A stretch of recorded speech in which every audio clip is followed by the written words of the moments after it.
5 seconds remaining. OG's turn to ban.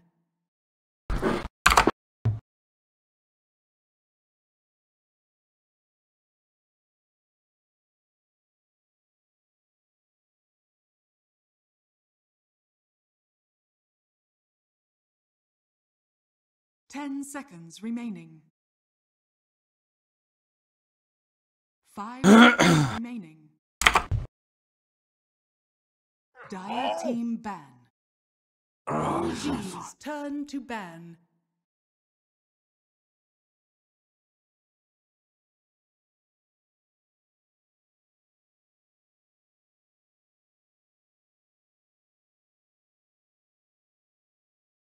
All right, welcome back. Ladies and gentlemen, boys and girls of the MDL European qualifying coverage here. Our second series of the day. Winner of this out of Group A will move on to play Team Singularity, who's coming off their victory earlier today over Double Dimension. The loser will play Double Dimension in the loser bracket match there. So again, looking forward to see what happens. Ultimately trying to get out of Group A and advance onto that playoff stage. One spot on the line out of Europe here for the major. That is I'm Breaky CPK, joined by Henry once again. OG versus Team Moriarty here. Safe to say we got a favorite team in OG, but who knows? With these open qualifier teams, sometimes you just never know, right? So we'll see what they can bring to the table. Yeah, I mean, I'm not too familiar with any of these players, but I'm pretty interested to see what they bring to the table. I mean, we just had a big event in Romania, and I think 4 of these players out of 5 are Romanian, so shout out to Romanian Dota. I mean, that was a really awesome event in Bucharest. And I'm really curious to see if OG goes the Elder Titan route that they seem to have a big proclivity for at Bucharest itself. I definitely think JRX plays one of the best ET scene right now. And I'm really curious to see what direction they take there for this route with this draft. I mean, there's the Rubik, the ET, and the Earth Spirit that I think JRX is definitely more acclimated to, and that's really the big question for me, just in terms of what I want to see from OG right now. First pick, they're actually spending some good time here. Reserve time. Why deciding, and ultimately we'll go with the Elder Titan. I'm really good with these first picks, Ricky. I don't know what to say. I don't know what to say. Downhill from there. What? First pick, then. Not entirely. Clockwork. Shadow Fiend? Ah, they are doing it. Right. Nice. A little bit of a gimmick, but I do have to say Clockwork's super strong against ET because he has to, well, he just can't use the Stomp. While Trap by Clockwork, and generally I think as a 4, Clockwork mirrors ET pretty well. Any kind of hook shot into Cogs, and then spamming the Q spell kind of renders Elder Titan mostly irrelevant. Trying to think. Go ahead. I think of what kind of cores we could see come out here. I mean, they could easily grab a 5. Nothing major comes to mind, but Terrorblade's still in the pool if they really want to first phase it. Other than that, there's the Chen's Band. Can't really think of anything else major. Disruptor is still in the pool. They could easily go for Disruptor. I think it's pretty decent against Clockwork and Shadow Fiend. They're looking for that. Say that like a Rubik is good. Yeah, I was gonna say good against Rubik's. Rubik's very good against Clock because you can toss him out of the walls. Pretty good counter pick. I never really think of one team I saw running the Rubik ET a ton back in when it was open qualifier times about a month ago was Optic, and coincidentally OG lost to Optic at Bucharest, but they would always run PPD as the 5 and on the ET and 33 as the 4 on Rubik. And I don't think OG's the type of team to do that. I think they're almost certainly going to put Elder Titan on the 4, with JRX being just kind of one of the best at it. And Fly's most likely going to play a 5 Rubik, but it's super good against Clockwork. And generally, I mean, these 2 heroes have decent spells to steal, and Null Field's excellent against both of them. But mirroring a Clockwork with both Rubik, or with Rubik, is pretty good because you can just toss him out if he traps anyone. 10 seconds. Oh, this is actually good. I honestly didn't even notice this until chat started bringing it up, but Resolution's not here for OG. I assume that's just simply, circumstance. Let's not make this a bigger deal than it is. Effing Matt is, of course, standing in for it. He's done that from time to time. Even for there's a I think it was a Galaxy stepped in for. Yeah, I think it was him and Kazu, right? Yeah, that's right. It was. Yeah. But yeah, so it's not that crazy. Again, this qualifier matchup here in the first place, but worth mentioning it. Well, some people underrate 7 Matt, but he's actually a really impressive player. I mean, I think he can play. He's a lot of different Euros and a lot of different roles, and generally, I don't know if he excels on mid, but he's really good at mid for sure. So obviously they're going to be missing resolution, but in a match like this, where it's the first round of a regional qualifier and they're kind of definitely coming in as the favorites, it shouldn't drastically impact anything too majorly. No, I find that hard to believe. Resolution are going to be one of the better players in the world, I think a lot of people would say, but at the same time, yeah, great substitute. And Wisp, IO, what do we want to call it? But Beastmaster's still here. I mean, I think that's definitely one of the most prolific Wisp combinations right now. Used to see more Wisp playing around mid, but generally these days he's playing around the off lane quite a lot with the Beastmasters. Occasionally you'll see Axe or LC. More so, the Beastmaster I think is by far the most common. Occasionally Brewmaster. So we could see one of those offlaners coming out here. I have to presume it's a 4 Clockwork, even though it's not the greatest 4 Clockwork game. I think an offlane Clockwork kind of would have a really struggle against these first 3 picks. 10 seconds remaining. Strongest, so if that's the case, the Moriarty still looking for that offlane. You go back to the Beastmaster. Mention we've seen EG specifically run that quite a bit. Yeah. Well, definitely seen a lot of the NA teams try and adapt and co-opt that Beastmaster. I think Optic Gaming was trying to run it. Complexity was trying to run it quite a bit because they both obviously have Zai and Z-Freak, plenty of Wisp players to go around. But I think EG was definitely... They're going to go with the LC after all. This is not a popular hero nowadays. I think there's just so much counterplay to LC. And he's so difficult to play from behind. It's really stressful to play an LC from behind. 10 seconds remaining. Trying not to feed dual damage, trying not to... 5 seconds remaining. It's hard to itemize as well. Like if you go straight Blink BKB, very often you're working with low damage, especially if you're playing from behind or losing significantly. Blink Blade Mail, typically you're just going to get kited or they'll buy Yules. I mean, there's a lot of different workarounds for LC, and the heroes pretty entirely in the offlane role predicated around winning his lane and playing aggressively from there and getting dual kills. Yeah, whenever I see an LC though, there's obviously a couple things, and one is his dual kills is good, but going up like against a Rubik, even an Elder Titan, I guess you could argue is pretty good against that with the stomp, so kind of slowing down that damage in the duel that's taking place. And then also LC, what he's bringing to the table with the Purge. It doesn't feel like it's a whole lot yet, right? It's just really against Viper. Yeah, there's nothing. I mean, there's the sleep that you could take off. Rubik Lift, and there's the Terrorblade finally coming out.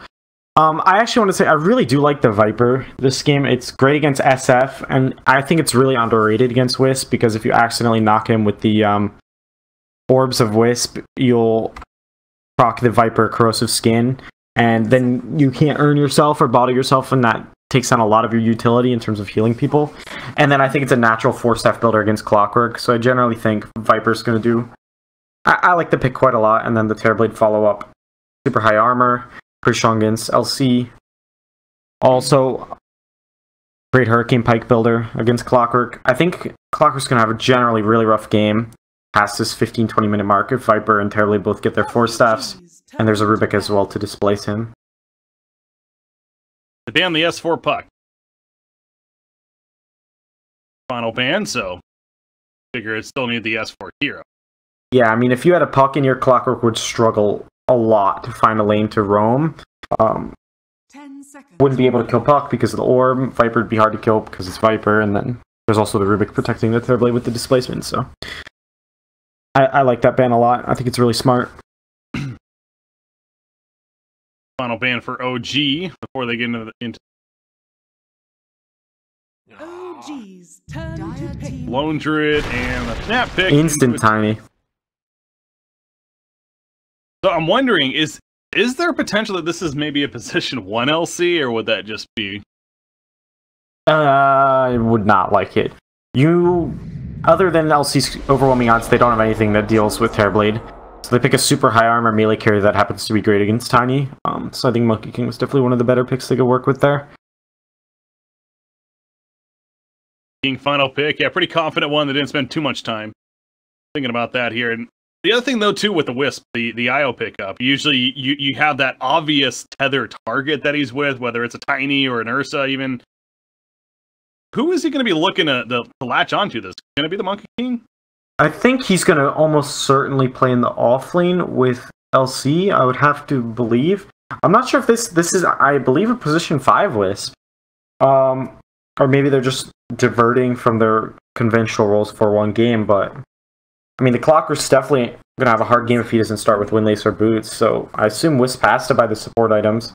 And generally, I would prefer he go with LC in the offlane, and Monkey King left, I don't want to say entirely 1v1 against Tiny. I don't know. I feel like you're going to have a lot of bouncing back and forth both between Clockwork and Wisp in this game, because you have these lanes that are not very well off without the supports there, and you don't really have a traditional 5 that wants to play sort of static in a lane.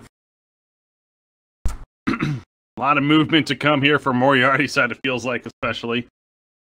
Kills throughout the game, but again, you got the lineup on OG side. It seems like it's just comfort across the board. It's specifically Terrorblade, of course, in the hands of No-Tail. Yeah. Popular combo. I think No-Tail, definitely, in my opinion, I wouldn't say he's like the most mechanically skilled, but I do think he's the best Terrorblade role player in the game.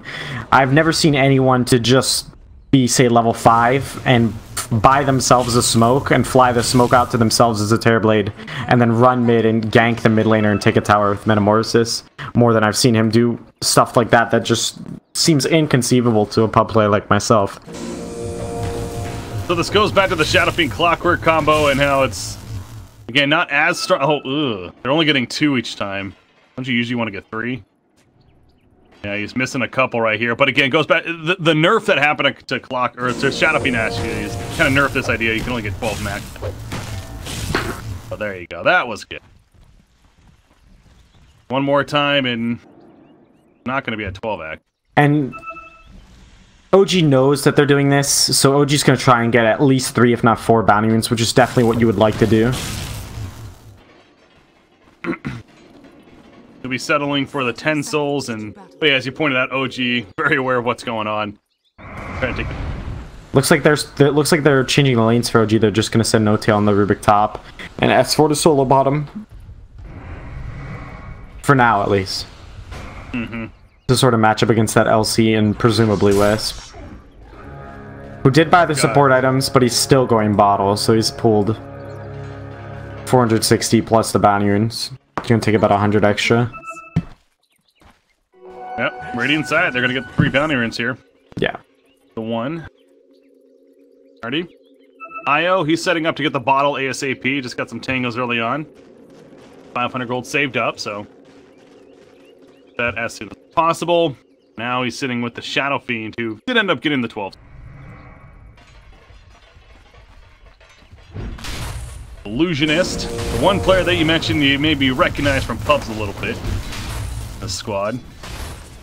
In that position 4 and going at it with Jerax on the Elder Titan. I think that's a Battle Clockwork. The Astral buff damage. So Viper versus Shadow Fiend, though, you know, Viper's always kind of a win your lane type hero. Any reason to believe different here? I think it really comes down to any small mistakes.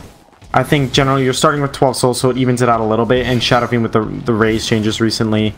Not so recently, but it has some benefits. I think generally, though, it is a Viper-sided matchup, particularly with the ET, who's going to keep giving himself a lot of damage and try and deny as much CS until Shadow Fiend's level 3, and then he'll probably sort of change up his approach to helping the Viper. Top lane, Monkey King actually got very low right there. Got the Metamorphosis to be activated and got him to about 10% life or so, but again, the tether, although he wasn't really healing him, just the bonus move speed alone was keeping Monkey King alive. Allowed him to get out there, but that's going to be interesting to watch at the top lane. And going Metamorphosis will be going down here. A massive cooldown in itself, but the middle lane matchup, Viper 5-1 right now. You got Shadow Fiend at 4 creep kills. Mark. Oh, top lane. Farm in the jungle. Hang around for the 2-minute rune. Looks like, and Fly is actually in trouble. Yeah, gonna lift up Clockwork though, pushes him away. That might be the difference maker. If it wasn't for that, he's probably dead. So. Void death right there. Looks like a lane swap coming out. Bottom. Yeah. Makes sense? Maybe they thought... I mean, they knew the lanes were going to be this way, so I assume they just realized Monkey King was probably actually harder for Terrorblade than the LC, maybe underrating Monkey King at the start. Double damage ring currently on Shadow Fiend. And that does benefit. Try to get some last hits in here some more.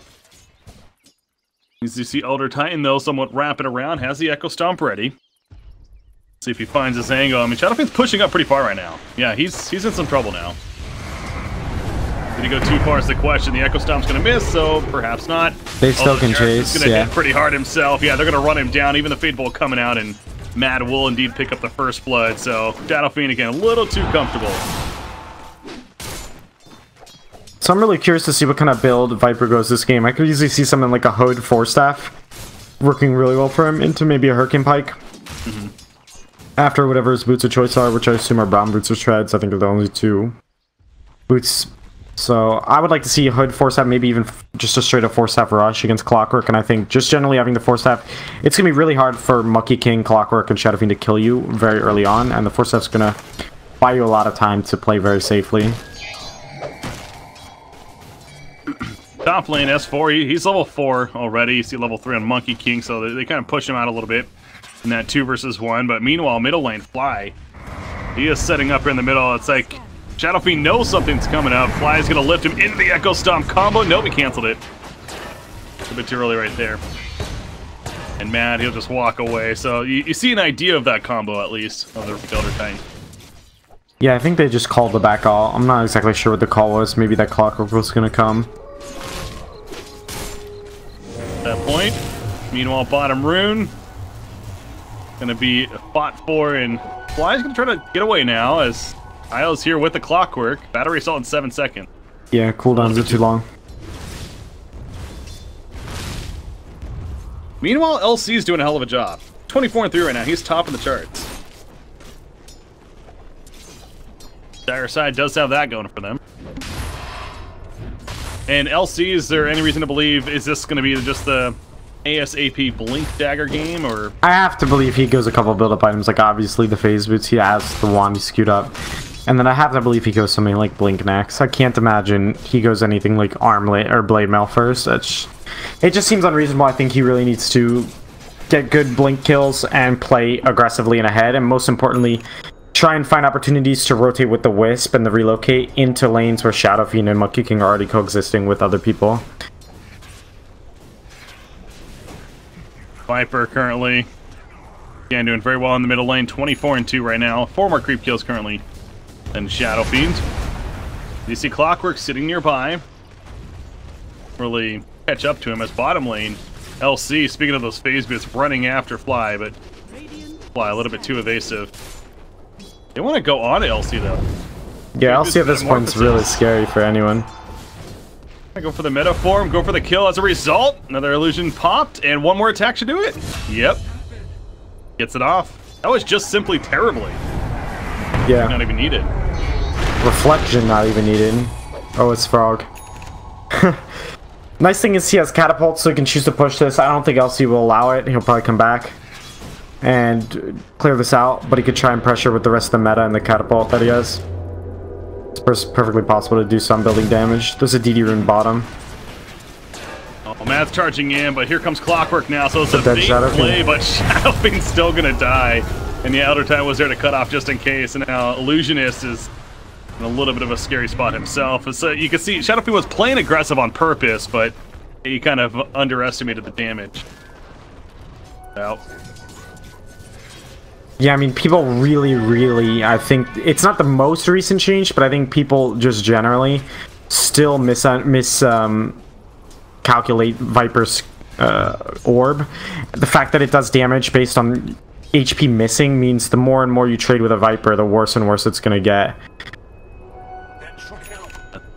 Doesn't even have his W yet, but not needed there. Another Toxin, Jerax. Runs right into Clockwork. Clockwork gonna get a kill as a result. So well played by Illusionist, being patient on the uphill. He's gonna TP out now, realizing not much else he can do against Viper. So good getaway, Legion Commander. Duel is ready. Rotating over. Oh, he's gonna find Rubik. Does he get this kill? The lift, pushback. Phase boots in 3. He's not gonna take. A little too scary. Decides to fall back, head back towards lane. And yeah, he went the phase boots first, but it looks like he does have the blink now queued up. Yeah. Possible. Monkey King top lane, his own phase boots. So he's going Ring of Acula. Is this a Battle Fury type game, you think? Is that potential, or he's in trouble by the way? I don't know. Yeah, stop. It connects? No. I think it's possible. I could easily see Battle Fury or something more along the S and Y or Echo Saber lines.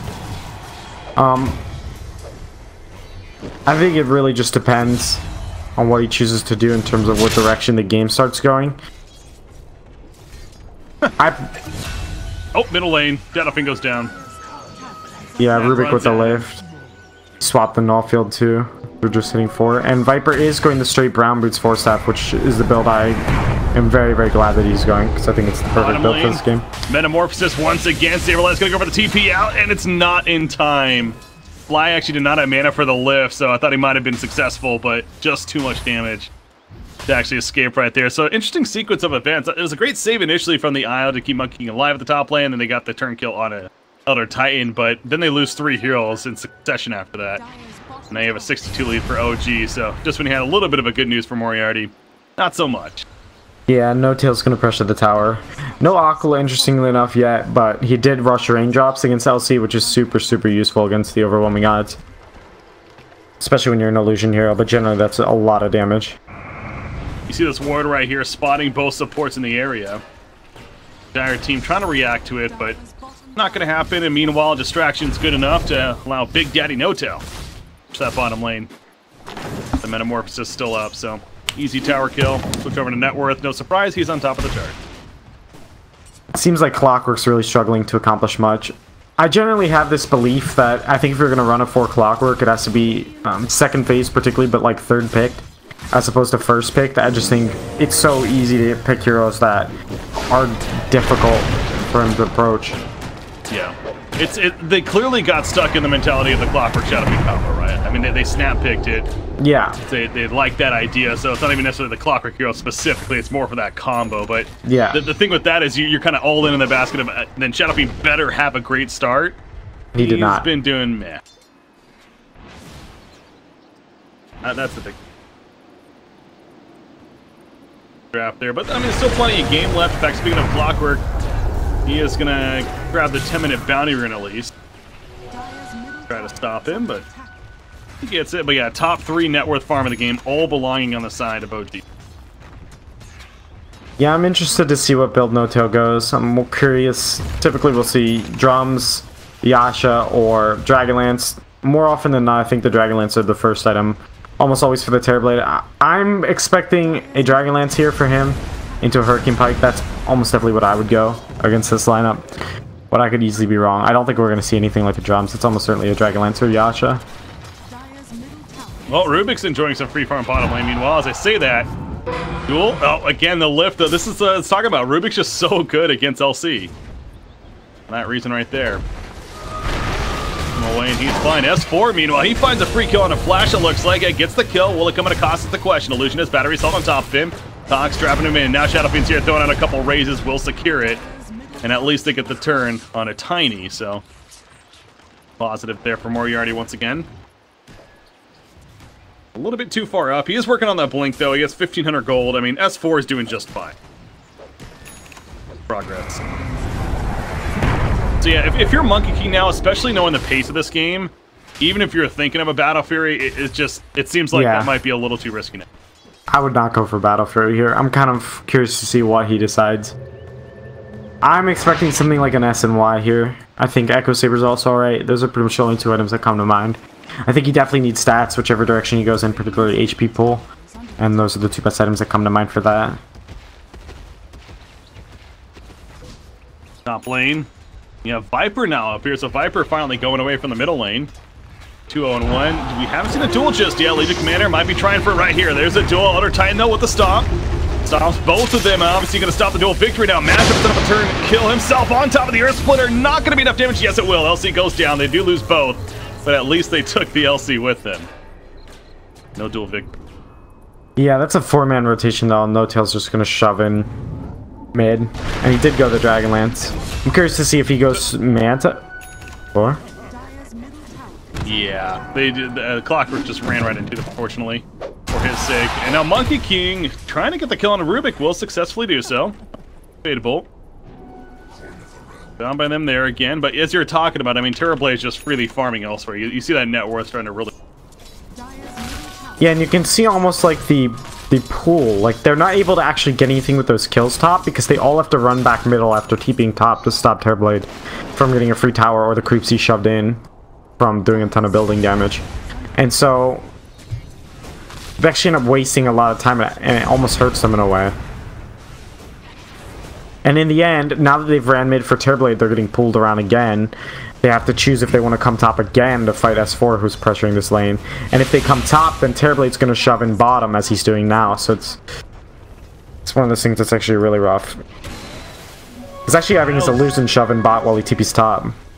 Yeah, he's ready to fight up here, you're right. In fact, the whole team at S4 has that Blink Dagger. Finds Io, just as I was to talk about him. He's not at level 6 yet. Gets caught right there before sale, so yeah, no porting elsewhere with the relocate. As Monkey King gonna just jump into the trees for now and try to jump away. Looks like he'll be successful with that, but that should be a top tier 1 now, especially with Terrorblade being there. You talked about the illusion. He's even going middle a little bit, so good Clockwork. Oh yeah, they catch fly. I mean, they should get this, right? There's no way they're not gonna. He swaps to defensive no field. He said. It's not gonna matter. Look at that system. Pretty cool, man.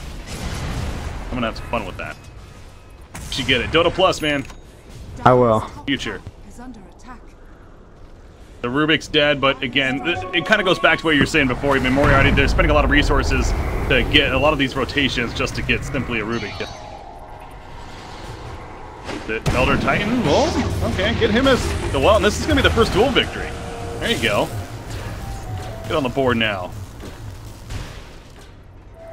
He's gonna have to be a threat to respect.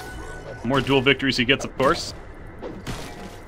Battle Fury is coming along for Monkey King, by the way, so he says, you know what?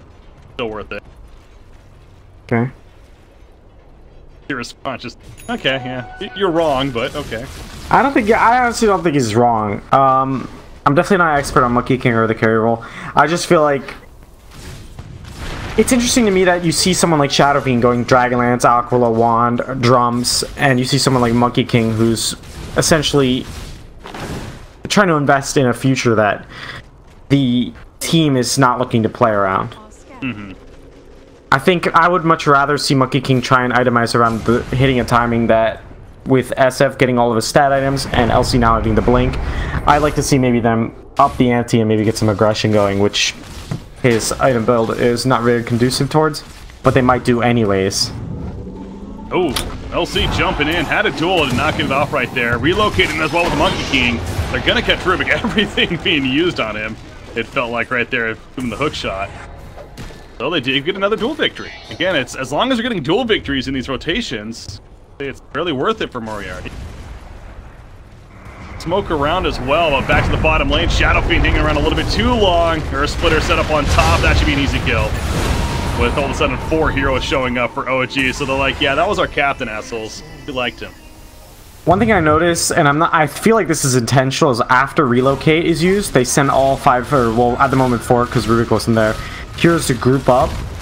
After relocate's used, they get a pick off, and then they just go straight for buildings, and there's not really going to be any likely building trade for Moriarty. And there's no real play you can make without relocate and duel. Gonna be a tier 2 tower kill. As mentioned, top lane flies up here, and so is S4. Tosses up the Monkey King, gets the avalanche after the fact.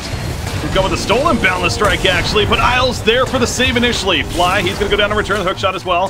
From Clockwork, no, that actually wasn't. It just ran up with the cogs even. S4 looking to go back in with his combo. Again, not enough damage. Actually, he got away with the tree. Jumped into the trees. They do pick off Io, but now Viper's here as well with the Terror Blade. Monkey King standing his ground, pops the Wukong's command. Not enough, though he dies shortly after. Meanwhile, Clockwork will TP away to safety and survive, but LC, maybe not the same story. Elder Titan's even here as well. And yeah, that will be a kill on him. The Sunder even coming out from Terrorblade there. I heard of that. Yeah, it was used. It just didn't... They were almost equivalent HP. But yeah, that looked good for Moriarty initially. The Monkey King standing his ground. So much. Yeah, I OG mean, seems ready to react. Once Tiny showed up and Terrorblade showed up, it was really rough. You just don't have the damage. When Monkey King's 2 HP, he can't really get a good Monk or Wukong's command off. And LC didn't get a duel off and really couldn't. There was no Clockwork, Hook Shot, or anything of the sort. Yeah, Tiny pushing out middle lane. Shadow Blade is almost finished on him now, so you got the blink. We've seen the impact of that. He's 5-1-3 in this game. Last four, it's safe to say he's done plenty. The Manta style, though, for Terrorblade, that's, of course, a key item. He is to go with the Dragon Lance. It's actually pretty incredible how farmed S4 is. I think it comes down to really, really good mirroring from Jerax. It seems whenever the pressure was top on S4, Jerax was there. Whenever it was mid on 7 Mad, Jerax was there, and both of his cores have gotten a lot of farm. Particularly S4 because of that. His Blink, he was going to go Shadow Blade, but he actually went to Echo Saber. Oh, Tiny. Okay, yeah. Yeah. Set up in full instead. Yeah, well, so I guess what's the idea there? Obviously, Shadow Blade maybe just more of initiation, but well, Echo Saber's, yeah, it's damage, and most importantly, it's damage over a short period of time. So typically, you'll go S and Y if you're looking to kill people over 10 seconds, and Echo Saber over 2. Yeah. Nice kill at the top lane, by the way. I wasn't sure if the victory was going to happen, but it indeed does. Now Elder Titan's also in some trouble. Got caught initially by Illusionist. He's running him down, Battery Assault. Cannot stay in range. Now Clockwork maybe overstepping his boundaries a little bit. I believe so. He's going to most likely die in return. Earns put up on him. He's keeping them distracted, though. I'll say that. In fact, another Cogs. He's going to go for the TP play. And it's going to be done. No, he dies as he goes back to base. So close yet so far. Now Jerax, great stop on a Monkey King as he was trying to find him still. And he'll end up falling with the Monkey King. Io's just sitting off to the side like, what do I do? As S4 gets picked off elsewhere. That was at the top lane. There's another skirmish going on up here. Legion Commander porting back to base, but meanwhile, Terrorblade goes into Roshan. That was a little bit sloppy almost. Several different fights going on. So this is generally the thesis of this game, is that they're making decent trades and plays actually for Moriarty, but every time it's like 2 for 3 or 1 for 2, and then the objective goes OG's way. And eventually they're going to run out of things to trade. OG still has all of their tier 1s up and they're about to take Roche. I don't think Clockwork's going to get anywhere near there in terms of stealing the Aegis. Go, going to be picked up. LC tries to maybe steal the Roshan, if anything, but that's not going to work. They overstepped, though. He does have a Blade Mail, by the way, on LC, but they're not going to catch him.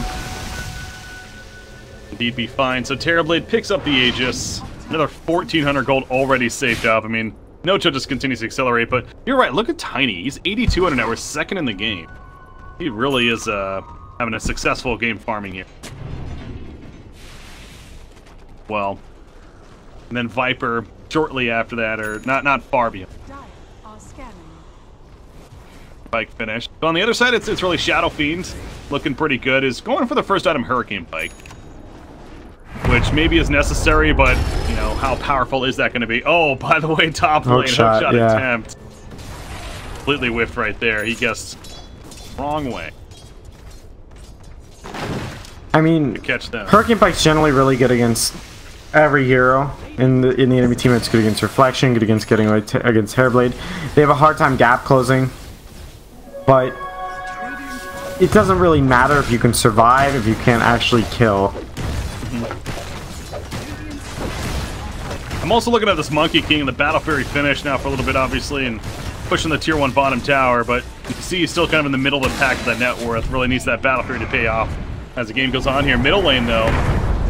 Illusionist, he tried to dodge the Echo Stomp. They don't see him, though. Okay, so he actually avoided the sight. And thus he's fine for now. In fact, he's going in for a flank. He's just being a bit of a distraction here. Gonna end up costing him his life in the end, but I guess he's just trying to delay them. Not gonna be enough though. It's gonna be a tier 2 tower kill. They did have teammates pushing bottom lane in IO. Yeah, they have Ags Metamorphosis. They could go high ground if they want. They even have a ward in the base so they can see exactly what angle the enemy team's approaching from. They're even gonna catch LC. The toss into LC, the blade mail, it's... Relocate. Oh, yeah, the relocate did save him, actually. The glimpse right there. That was so close. They're gonna be sent back, of course. IO is in a couple seconds. Back in, tethers away, so yeah, great relocate save, actually. Still gonna lose a tier 3 tower, as Shadow Fiend, now No-Tail's focusing him. Penta back to the racks. Oh, the hook shot again missed right here from Illusionist. The backlands kind of through the uprights. Through both of them as Shadow Fiend will get exploded. He jumps in, LC jumps in as well. The Blade Mail's doing some return damage. It's keeping it alive for the time being. Wukong's man off to the side. Earth Splitter in the midst of it, though. They take out LC. They get the kill on pretty much everyone. Let's make a Monkey King as well. All they lose is the other Titan. Big Daddy No until he centers his teammate. GG's are called. OG will take game number 1. Moriarty. Alright, well that was kind of a sudden finish. Yeah. Don't know if I saw it happening that quickly. But